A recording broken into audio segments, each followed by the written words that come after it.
Dear brothers and sisters, praise the lord. ఈరోజు మనం కొన్ని వాక్యాలు ఆమోస్ గ్రంథం నుండి చూద్దాము.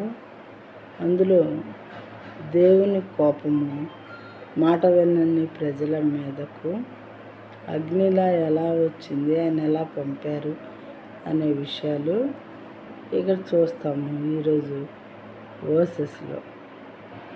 ఆమోస్ చాప్టర్ 1 verse 9 చూద్దాము. Amos chapter 1 verse 9.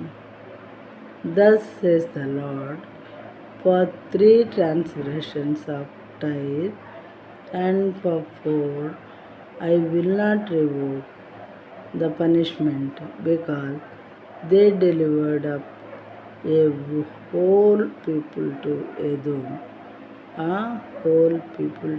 Edom, and did not remember the covenant of brotherhood.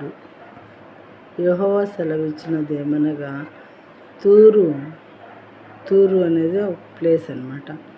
3-4 సార్లు చేసిన దోషమును బట్టి నేను తప్పకుండా దాన్ని శిక్షించును. ఎలయనగా దాని జనులు సహోదర నిబంధనను జ్ఞాపకమునకు తెచ్చుకొనక పట్టబడిన వారిని అందరినీ ఎదోమీయులకు అప్పగించిరి. 10th verse. So I will send a fire upon the wall of Tyre, and it shall devour her strongholds. నేను తూరు ప్రాకారముల మీద అగ్ని వేసెదను, అది దాని నగరులను దహించివేయును. దేవుని కోపము అగ్ని రూపంలో దిగితే అది